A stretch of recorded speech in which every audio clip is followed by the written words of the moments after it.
Hi everybody, today we're going to read Cloudy with a Chance of Meatballs by Judi Barrett.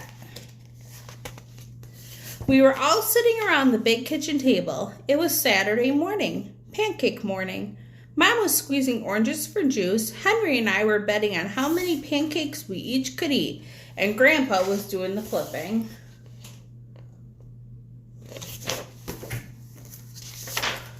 Seconds later, something flew through the air, heading towards the kitchen ceiling, and landed right on Henry. After we realized that the flying object was only a pancake, we all laughed, even Grandpa. Breakfast continued quite uneventfully. All the other pancakes landed in the pan, and all of them were eaten, even the one that landed on Henry.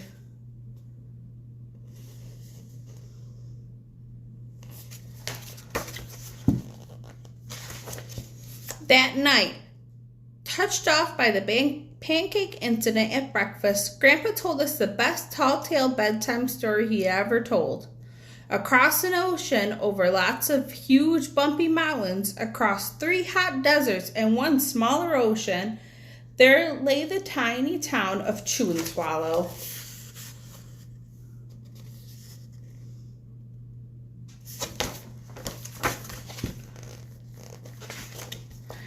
In most ways, it was very much like any other tiny town. It had a main street lined with stores, houses with trees, and gardens all around them, a schoolhouse, about 300 people, and some assorted cats and dogs. But there was no food stores in the town of Chew and Swallow. They didn't need any. The sky supplied all the food they could possibly want. The only thing that was really different about Chew and Swallow was its weather. It came 3 times a day, at breakfast, lunch, and dinner. Everything that everyone ate came from the sky.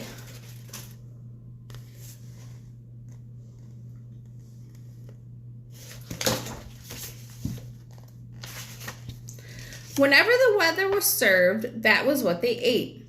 But it never rained rain, it never snowed snow, and it never blew just wind. It rained things like soup and juice. It snowed mashed potatoes and green peas, and sometimes the wind blew in storms of hamburgers. Oh gosh, can you imagine if we went outside and it was raining hamburgers? That'd be delicious. The people could watch the weather report on television in the morning, and they would even hear a prediction for the next day's food. When the townspeople went outside, they carried their plates, cups, glasses, forks, spoons, knives, and napkins with them. That way they would always be prepared for any kind of weather. If there were leftovers, there usually were, the people took them home and put them in their refrigerators in case they got hungry between meals.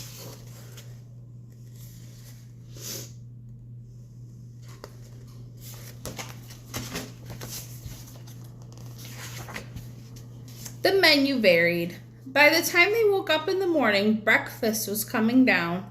After a brief shower of orange juice, low clouds of sunny-side-up eggs moved in, followed by pieces of toast. Butter and jelly sprinkled down for the toast, and most of the time it rained milk afterwards. For lunch one day, frankfurters, hot dogs, already in their rolls, blew in from the northwest at about 5 miles an hour. There were mustard clouds nearby. Then the wind shifted to the east and brought in baked beans. A drizzle of soda finished off the meal.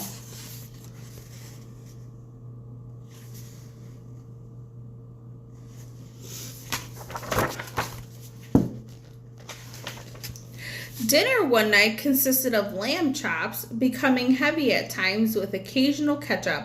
Periods of peas and baked potatoes were followed by a gradual clearing, with a wonderful jello setting in the west. The sanitation department of Chew and Swallow had a rather unusual job for a sanitation department. They had to remove the food that fell on the houses and sidewalks and lawns. The workers cleaned things up after every meal and fed it to the cats and dogs. Then they emptied some of it into the surrounding oceans for fish and turtles and whales to eat. The rest of the food was put back into the earth so that the soil would be richer for the people's flower gardens.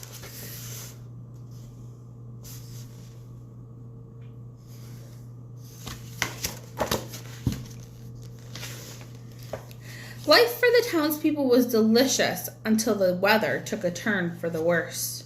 One day, there was nothing but gorgonzola cheese all day long. The next day, there was only broccoli all overcooked. And the next day, there were Brussels sprouts and peanut butter with mayonnaise. Another day, there was pea soup fog. No one could see where they were going, and they could barely find the rest of the meal that got stuck in the fog.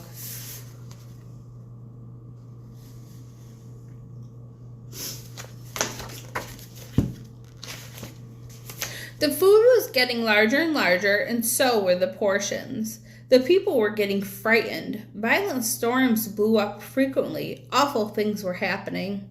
On Tuesday, there was a hurricane of bread and rolls all day long and into the night.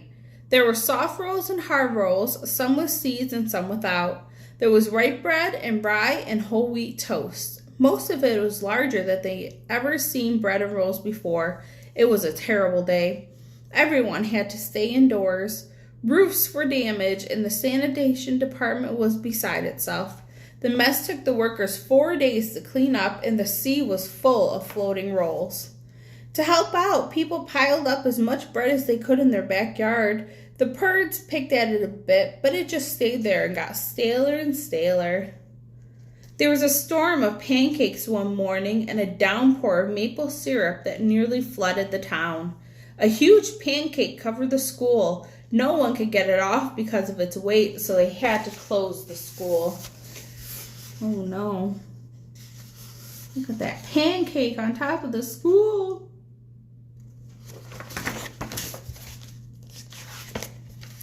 Lunch one day brought 15-inch drifts of cream cheese and jelly sandwiches. Everyone ate themselves sick, and the day ended with a stomachache. There was an awful salt and pepper wind accompanied by an even worse tomato tornado. People were sneezing themselves silly and running to avoid the tomatoes. The town was a mess. There were seeds and pulp everywhere.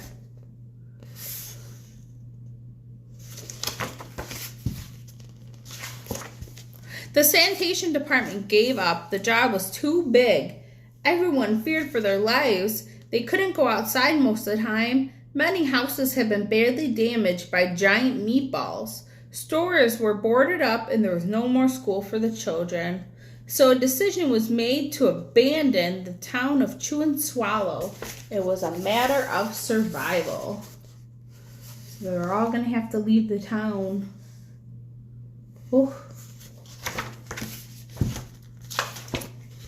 The people glued together the giant pieces of stale bread sandwich style with peanut butter and took only the absolute necessities with them and set sail on their rafts for a new land.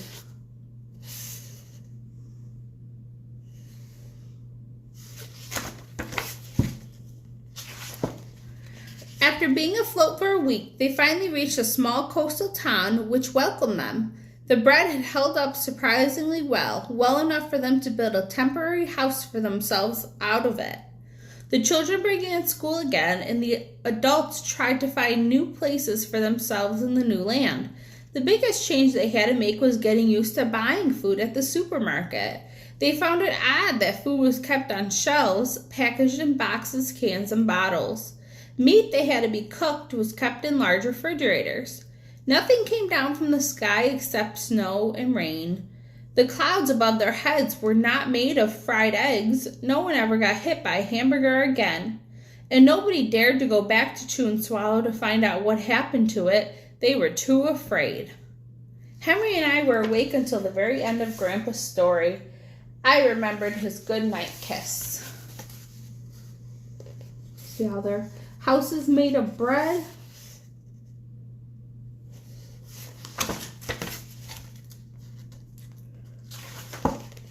The next morning, we woke up to the snow falling outside our window. We ran downstairs for breakfast and ate it a little faster than usual so we could go sledding with Grandpa.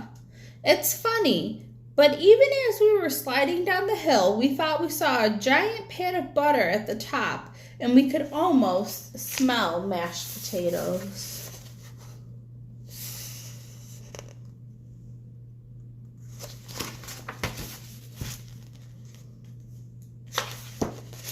the end. So I hope you enjoyed Cloudy with a Chance of Meatballs. If you could have any food fall down from the sky, what would you have? I would like tacos, which is no surprise because tacos are my favorite food. So I wonder what food you would like to have fall from the sky. I'll see you tomorrow.